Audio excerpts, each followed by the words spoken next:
आज की इस वीडियो में हम एक्सेल के अंदर नंबर ग्रुप को देखेंगे। तो चलिए शुरू करते हैं।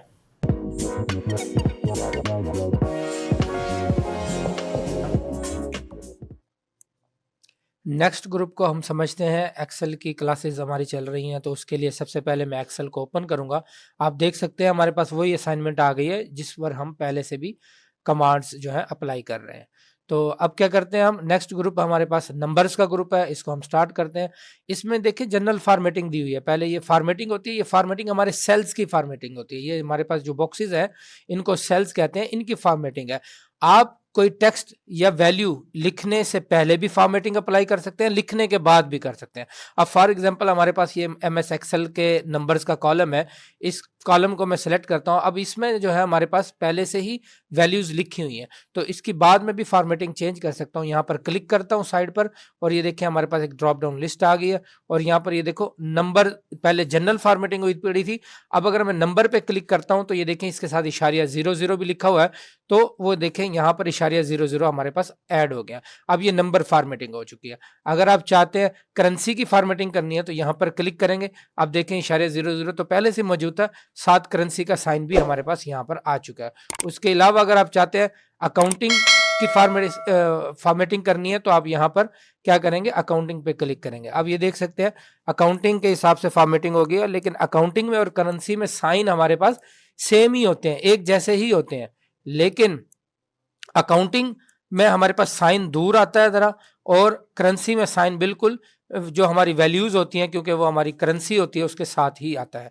तो अगर हम चाहते हैं कि इसको दोबारा जनरल करना तो कर सकते हैं। उसके अलावा अगर हम इसको शॉर्ट डेट में कन्वर्ट करना चाहते हैं, अब देखें ये शॉर्ट डेट में कन्वर्ट हो गया। अब यहाँ पर 29 लिखा हुआ था, उन्होंने वो तारीख तो लिख दिया, फर्स्ट मंथ लिख दिया, और साथ में 1900 लिख दिया, 1900 लिख दिया ना, 1900 लिख दिया। अब ये क्यों लिख दिया?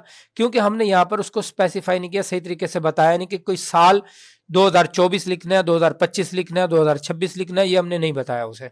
तो जिस वजह से क्या हुआ कि यहाँ पर उन्होंने 1900 लिख दिया। क्यों लिख दिया? क्योंकि जो सॉफ्टवेयर जिसने बनाया बाय डिफॉल्ट इसके अंदर जो लास्ट, जो सबसे आखिरी वाला साल जो इसमें एंटर किया गया वो 1900 है। उससे बैक पे उन्होंने जो है वो वैल्यूज नहीं लिखी डाली इसमें, वो हमें खुद लिखनी पड़ती हैं। तो लिहाजा 1900 यहाँ पर लिखा है। अगर चाहें तो आप बाद में तारीख का फॉर्मेट चेंज भी कर सकते हैं, तारीख चेंज भी कर सकते हैं। हमेशा फार्मूला बार में आके हमेशा मोस्टली चेंज की जाती है। अब 2025 लिख देते हैं फॉर एग्जाम्पल यहाँ पर मैं, और एंटर का बटन प्रेस करता हूं। अब ये देखें ईयर चेंज हो गया। इसी तरह मंथ को भी चेंज कर सकते हैं, ईयर को भी चेंज कर सकते हैं। बात आपके नोटिस में रहे, जो इंग्लिश फॉर्मेट होता है उस इंग्लिश फॉर्मेट के अंदर ये होता है कि सबसे पहले मंथ लिखा जाता है, फिर डेट लिखी जाती है, फिर ईयर लिखा जाता है। जबकि जो हमारे पास साउथ एशियन फॉर्मेट्स के अंदर क्या होता है कि पहले जो है मोस्टली तारीख आती है, फिर मंथ का नाम आता है, फिर ईयर का नाम आता है।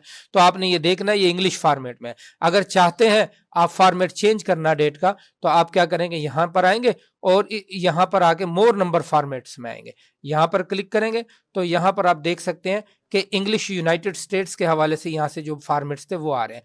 मैं यहाँ से फॉर्मेट चेंज करना चाहता हूँ, जैसा कि यहाँ पर फिरोजी लैंग्वेज का नाम है, फैरो एक जजीरा, उसकी लैंग्वेज फिरोजी है।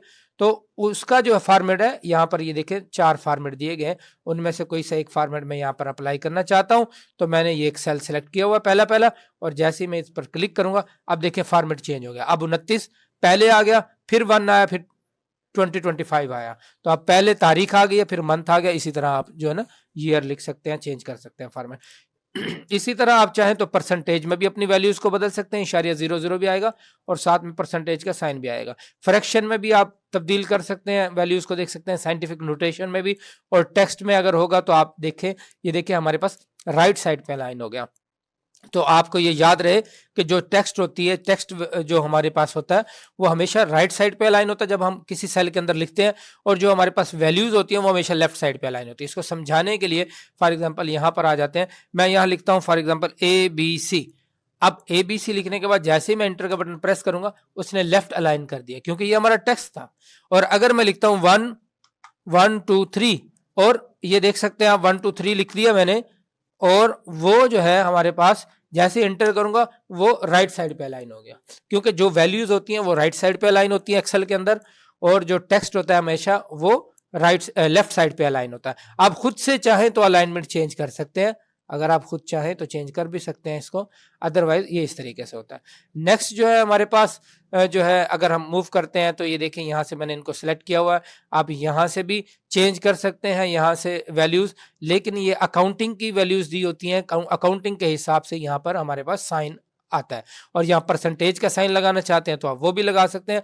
और यहाँ पर आपको पता है कोमा लगाते हैं, जैसा कि अगर कोई बड़ी रकम हो, मिसाल के तौर पर यहाँ पर कोई मेरे पास बड़ी रकम है तो उसके अंदर अगर मैं अनसेलेक्ट करके रीसेलेक्ट करके मैं यहाँ कोमास ऐड करता हूँ, आप देख सकते हैं इशारिया 00 भी ऐड हो गया।